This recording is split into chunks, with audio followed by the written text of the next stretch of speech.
Senhor, eu encontrei. Milagres fizestes em mim, em tua palavra, Senhor. Tua palavra, em tua palavra, Senhor, me edifiquei. Graças a Deus, louvado seja Deus. Hoje nós estaremos então apresentando mais um estudo da série Pontos de Fé da Igreja de Deus. No programa passado nós apresentamos o 6º ponto de fé da Igreja de Deus, a queda do homem. Como sempre nós fazemos uma recapitulação do programa anterior. No programa número 6 nós mostramos por meio das Escrituras que é impossível uma pessoa acessar a salvação se ela não conseguir crer que é um descendente de Adão. Mostramos que em todas as Escrituras a queda de Adão e Eva é entendida como a queda de toda a humanidade. Que o diabo conseguiu enganar toda a humanidade um dia. Que Adão e Eva pecaram antes de comer o fruto proibido. Que comer o fruto foi apenas a consequência de duvidarem da palavra de Deus. Deixamos claro, muito claro, que firmar na verdade é a nossa maior arma contra o diabo. Que a confiança em Deus, a fé, é um escudo contra os dardos do maligno. Mostramos também que Adão e Eva, por duvidarem da palavra de Deus, condenou todos os seus descendentes. Assim a terra deixou de ser o reino dos céus. Se você não ouviu o programa passado, solicite e enviaremos o áudio a você. Hoje traremos o 7º ponto de fé da Igreja de Deus com o tema Punição dos ímpios. E assim nós vamos iniciar com Provérbios 2, versículo 21 e 22. Porque os retos habitarão a terra, e os íntegros permanecerão nela. Mas os ímpios serão arrancados da terra, e os alaivosos serão dela exterminados. Os ímpios serão arrancados da terra, e os retos habitarão nela. Amém. Os retos habitam na terra, e os ímpios são arrancados. Para uma fé verdadeira, é necessário a compreensão das Escrituras a partir dos relatos de Gênesis. Quais são esses relatos? A forma como o homem foi criado, a queda da humanidade, as consequências da má escolha, a morte como resultado por duvidar da palavra de Deus e, por fim, a promessa de um Salvador. A partir desses relatos, nós temos uma fé verdadeira. E, infelizmente, por não dar a devida atenção ao relato de Gênesis, a grande maioria dos cristãos tem uma fé não harmônica com as Escrituras. Infelizmente, é isso que tem acontecido. Através dos capítulos de Gênesis que narram o fracasso de Adão, podemos entender que, após o pecado, o homem perdeu acesso à fonte da vida. Vamos ler esse relato? Gênesis 3, versículo 22 ao 24. Então disse o Senhor Deus: Eis que o homem é como um de nós, sabendo o bem e o mal. Ora, para que não estenda a sua mão, e tome também da árvore da vida, e coma e viva eternamente, o Senhor Deus, pois, o lançou fora do jardim do Éden, para lavrar a terra de que fora tomado. E havendo lançado fora o homem, pôs querubins ao oriente do jardim do Éden, e uma espada inflamada, que andava ao redor para guardar o caminho da árvore da vida. Então, assim nós temos Deus tomando providência para que o homem não vivesse eternamente no pecado. Deus guarda o caminho da árvore da vida. Sim. O texto que acabamos de ler é a maior prova de que o homem morre. Se é verdade, eu digo, o ensinamento da imortalidade de parte do homem, que sentido fez a ação de Deus em guardar a árvore da vida? Que sentido fez, cooperador Giliardi? Nenhum sentido. Não faria sentido. O homem já era imortal, né? Isso. Deus estaria fazendo algo desnecessário. Fica claro que Deus tomou providências no sentido de evitar que o sofrimento da humanidade em pecado fosse eterno. Eu não consigo ver esta ação de Deus como um castigo, mas vejo como um ato de amor e de misericórdia da parte de Deus. Você já imaginou como seria viver eternamente em pecado? Imaginou já, cooperador Giliardi, como seria? Seria bastante ruim, Mendes Lucas. Agora, o que não dá, cooperador Giliardi, para entender, eu não consigo entender qual o sentido da grande maioria da cristandade manter a doutrina do tormento eterno. Qual o sentido? Não faz sentido nenhum. Não sei, não tem sentido. Quando o próprio Deus diz, vivo eu, diz o próprio Deus, que não tem o prazer na morte do ímpio, mas que o ímpio se converta do seu caminho e viva. Ezequiel 33:11. Por essas palavras, podemos excluir qualquer hipótese de que da parte de Deus exista um tormento eterno. Após o pecado, Deus disse que a vida de Adão e Eva teria um fim e que eles voltariam ao pó. Deus disse em Gênesis 3, versículo 17 e 19. Deus disse a Adão: porquanto destes ouvidos à voz da tua mulher, e comestes da árvore de que te ordenei, dizendo, não comerás dela. Maldita é a terra por causa de ti. Com dor comerás dela todos os dias da tua vida. No suor do teu rosto comerás o teu pão, até que te tornes à terra, porque dela foste tomado, porquanto és pó, e em pó te tornarás. Nós vemos que o próprio Deus disse a Adão que nós somos pó. Para o pó, né? Nós voltaremos. Isso. É isso. Voltaremos para o pó. Tu és pó. Se a doutrina da imortalidade da alma e o tormento eterno fossem verdadeiras, eu não tenho dúvida que estariam bem claros no relato da queda de Adão e Eva. Isso estaria bem relatado e bem fundamentado no Gênesis. Não é isso, cooperador Giliardi? Sim, lá nós entendemos que é o início da composição do homem. E esta doutrina é uma doutrina tomada de fora, é uma doutrina que não está dentro das Escrituras, mas que os homens tomaram de fora e trouxeram para dentro de um pensamento que não é o que Deus pensou para nós. Infelizmente. As Escrituras afirmam a morte como consequência do pecado de Adão e Eva. Nós vamos ler isso em Romanos 5:12, por um homem entrou o pecado no mundo, e pelo pecado a morte passou a todos os homens. Romanos 5:17. Pela ofensa de um só, a morte reinou por esse. 1 Coríntios 15:21. A morte veio por um homem. Todos morrem em Adão. 1 Coríntios 15:22. Nós temos também Efésios 2:1. Mortos em ofensas e pecados. Efésios 2:5. Mortos em nossas ofensas. Colossenses 2:13. Mortos nos pecados. Não há dúvida de que a consequência do pecado, da dúvida de Adão e Eva quanto à palavra de Deus, trouxe a morte. Diante de todo o sofrimento causado pelo pecado no mundo, eu digo e trago aqui, Jó vê a morte como um descanso. Jó 17, versículo 15 e 16, ele diz assim, onde, pois, estaria agora a minha esperança? Sim, a minha esperança. Quem a poderá ver? As barras da sepultura descerão quando juntamente no pó temos descanso. Não existe base bíblica para consciência e tormento após a morte. Não existe. Também Jó 30, versículo 23. Porque eu sei que me levarás à morte, e à casa do ajuntamento determinada a todos os viventes. Determinada a todos os viventes. Vamos ouvir o que Jó dizia a respeito dos que morrem. Ele dizia assim, a secura e o calor desfazem as águas da neve. Assim desfará a sepultura aos que pecaram.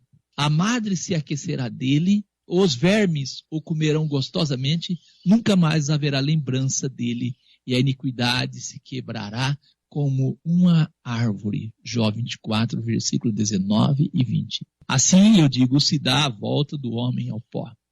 O entendimento de Jó a respeito do destino dos mortos está em harmonia com a palavra de Deus. Deixar de existir é o destino dos pecadores. Não harmoniza com as Escrituras o ensinamento do tormento eterno e a imortalidade de parte do homem.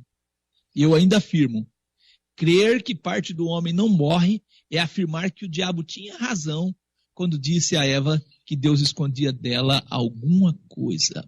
Deus disse, mas da árvore do conhecimento do bem e do mal, dela não comerás, porque no dia em que dela comeres, certamente morrerás. Deus não está mentindo. A serpente disse, Então a serpente disse à mulher: certamente não morrereis. Então nós vemos uma incoerência na palavra da serpente, porque Deus disse uma coisa e a serpente disse outra, ministro Lucas. Gênesis 2:17, Deus afirma que morre. Gênesis 3:4 está registrada a serpente dizendo que não morre. Em quem nós temos que crer?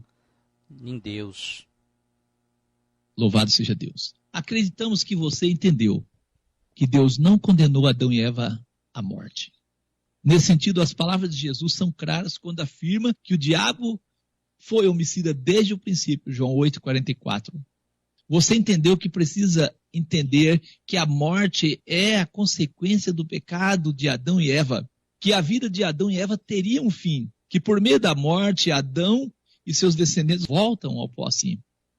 Que após o pecado, Deus não permitiu a Adão e Eva ter acesso à fonte da vida, à árvore da vida, e assim perderam a oportunidade de vida eterna.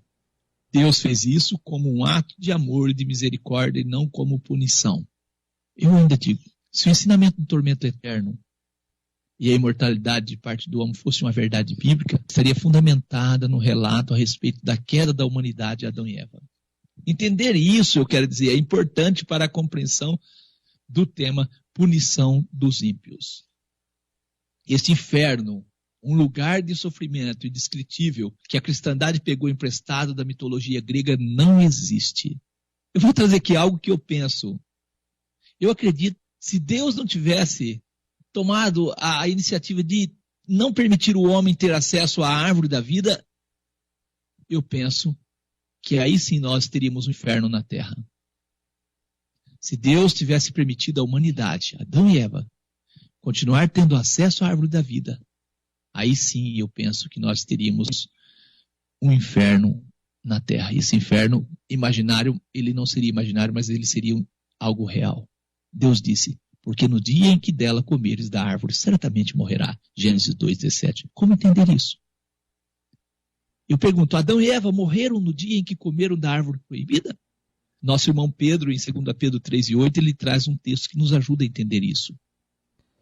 Mas, amados, não ignoreis uma coisa, que um dia para o Senhor é como 1000 anos, e 1000 anos como um dia. Então, a partir desse verso, nós começamos a entender a questão. Será que Adão e Eva morreram no dia que comeram da árvore, ministro Lucas? As escrituras afirmam para nós que Adão viveu 900 e tantos anos. Aí a pergunta é, algum dos descendentes de Adão viveu mais de 1000 anos? Se Adão não viveu mais de 1000 anos, Adão acabou vivendo o quê? Menos de um dia. Verdade. Então podemos concluir, por aí tirarmos algumas conclusões. Nosso irmão Tiago, falando da curta duração da vida, ele diz: digo-vos que não sabeis o que acontecerá amanhã. Por quê? Que é a vossa vida? É um vapor que aparece por um pouco e depois se desvanece. Tiago 4, versículo 14. Qual a punição recebe os que vivem na prática do pecado? É uma pergunta boa. Qual é a punição que recebe os que vivem na prática do pecado? E quem é que traz essa punição? Será que é Deus que pune os pecadores? Vamos ler? Romanos 5:12.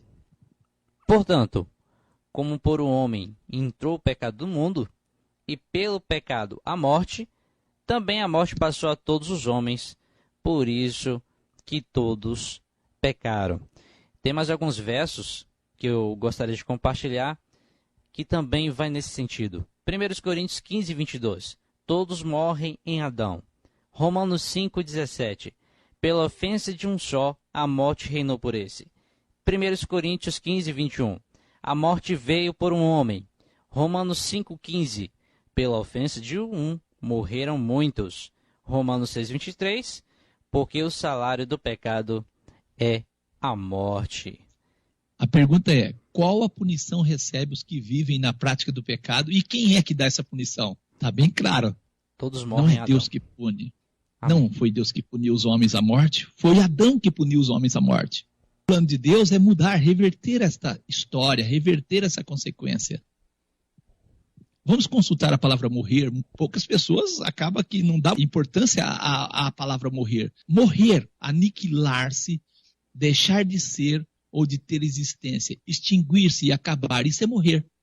Tem pessoas que pregam, se você não aceitar Jesus, você vai receber de Deus um castigo eterno, será condenado. Onde é que está escrito isso? Quem condenou a humanidade e condenou ao quê? Foi Adão. Foi Adão.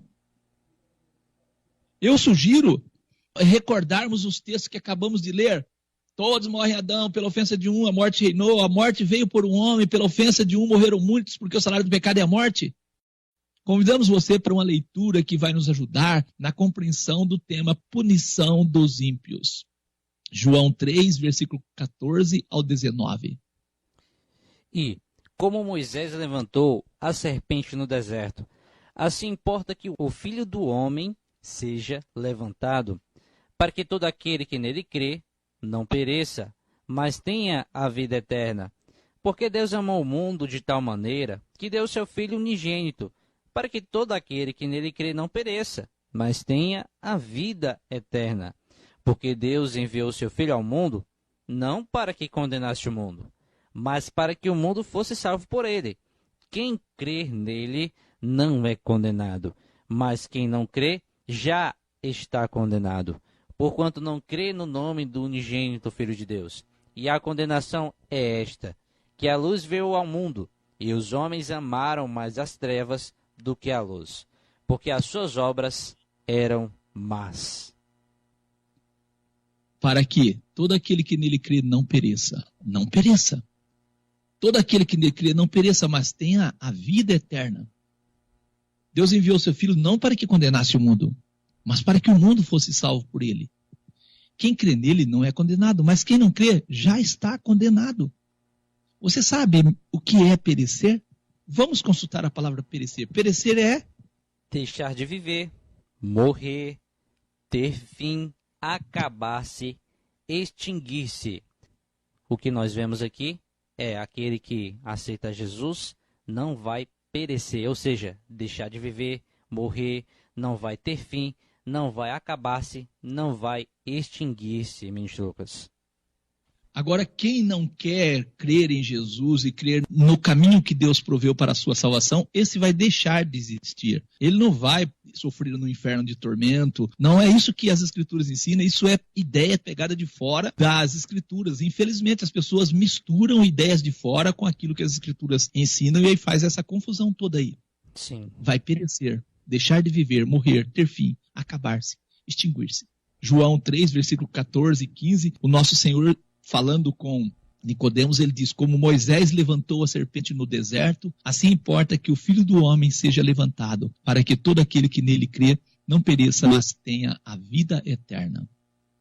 Nós temos esse relato que está em Números 21, versículos 5 ao 9. A pessoa que fosse picada pela serpente morreria na certa, porém ao olhar para a serpente de bronze ela vivia. Vamos trazer esse relato, Números 21, versículos 5 ao 9. O povo falou contra Deus e contra Moisés. Eles disseram assim, por que nos fizeste subir do Egito para que morrêssemos neste deserto? Pois aqui nem pão, nem água há. E nós estamos fastiados deste pão vil. Então o Senhor mandou entre o povo serpentes ardentes que picavam e o povo morria. Por isso o povo veio a Moisés e disse, Moisés, havemos pecado, porquanto temos falado contra o Senhor e contra ti. Ora ao Senhor para que tire de nós essas serpentes. Então Moisés orou pelo povo.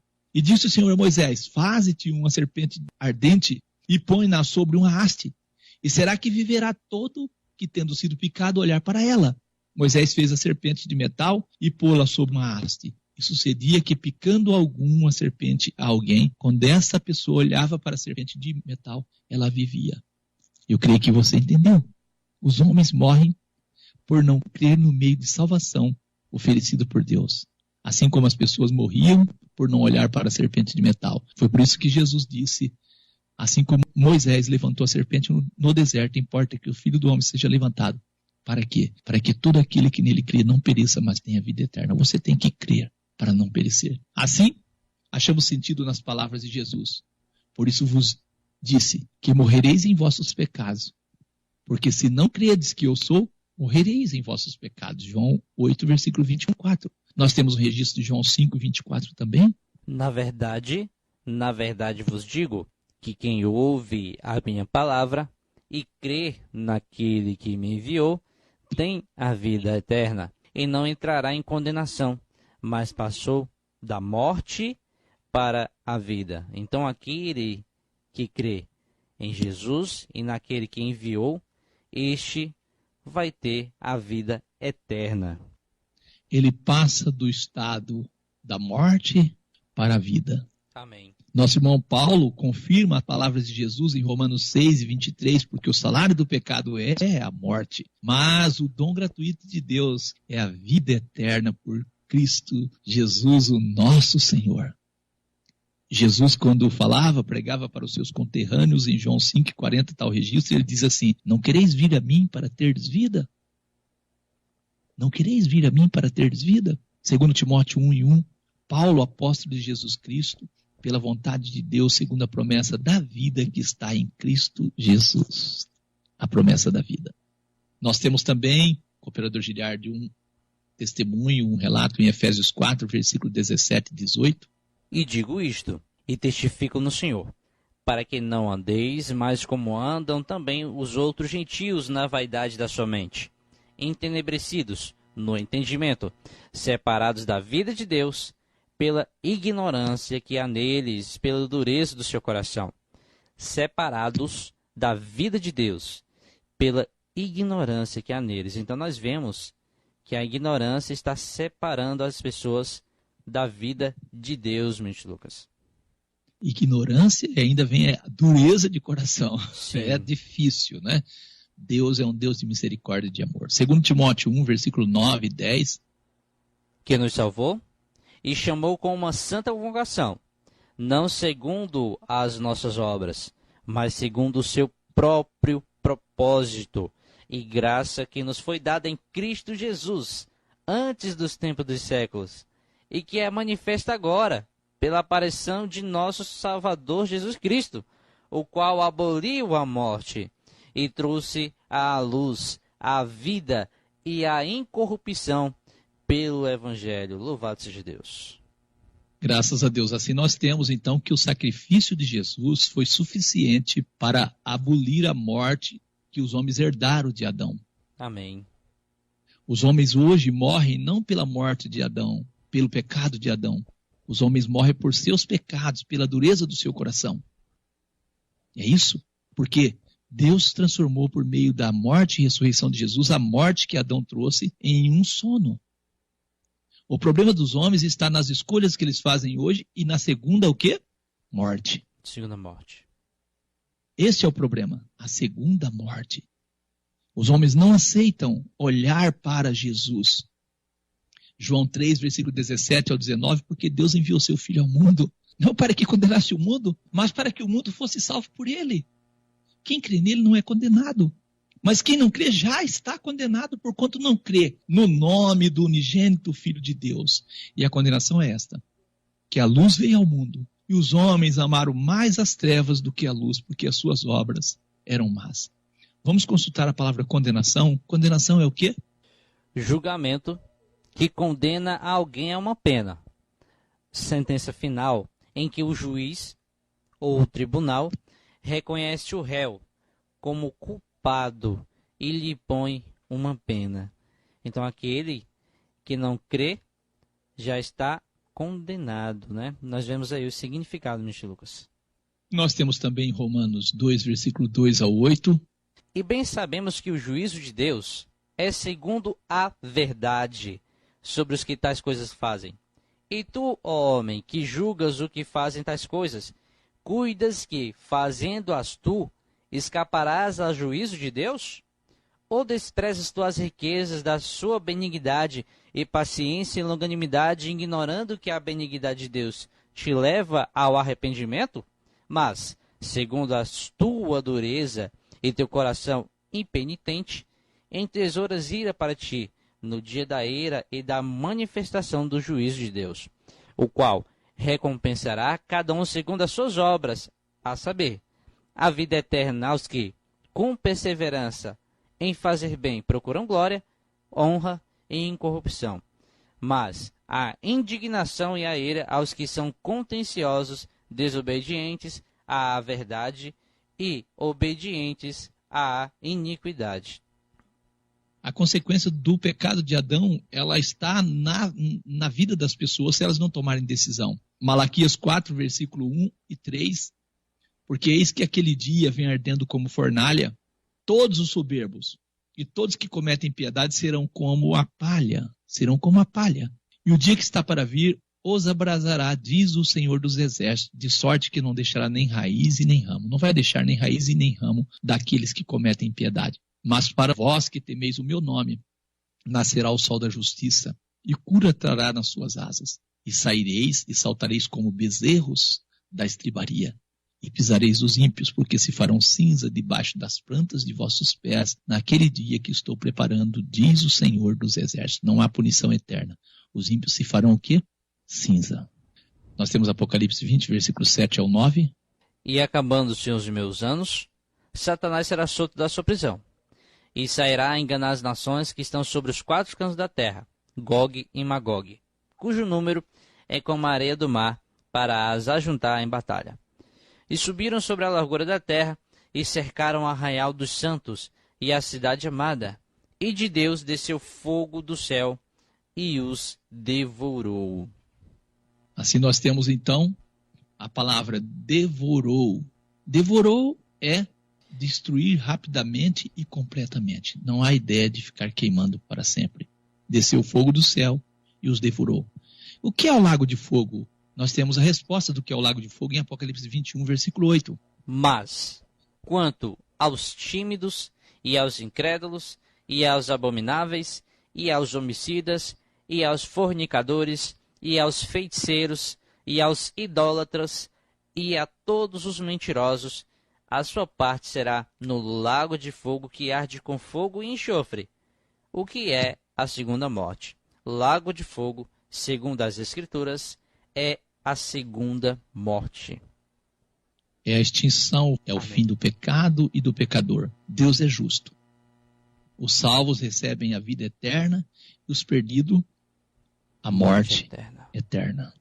Não é um lugar de sofrimento. E eu digo que Deus não deseja que os homens fiquem sofrendo eternamente. Se Deus quisesse isso, Deus deixava Adão comer da árvore da vida. Não era isso, cooperador Giliardi? Era só deixar o caminho aberto, sem ter anjo nenhum. Era só deixar. Deixava comer da árvore da vida e eles viveriam eternamente no pecado. Deus não fez isso porque não deseja que o homem sofra eternamente. Assim, por meio do profeta Ezequiel, no capítulo 18, versículo 23 e o 32, Deus diz: desejaria eu de qualquer maneira a morte do ímpio? Diz o Senhor Deus: não desejo, antes desejo que se converta do seu caminho e viva. Lançai de vós todas as vossas transgressões com que transgrediste, e fazei-vos um coração novo e um espírito novo. Pois por que razão morrereis, ó casa de Israel? Porque não tenho prazer na morte do que morre, diz o Senhor Deus. Convertei-vos, pois, e viverei. Deus quer que os homens se convertam e vivam. Satanás é homicida, deseja a morte do homem. Deus, por meio do sacrifício do nosso Senhor Jesus, deseja que os homens vivam. E assim nós encerramos mais um programa em nome de Jesus. E no próximo estudo, nós estaremos trazendo o 8º ponto de fé da Igreja de Deus, o plano de Deus para a salvação do homem. Que Deus seja louvado.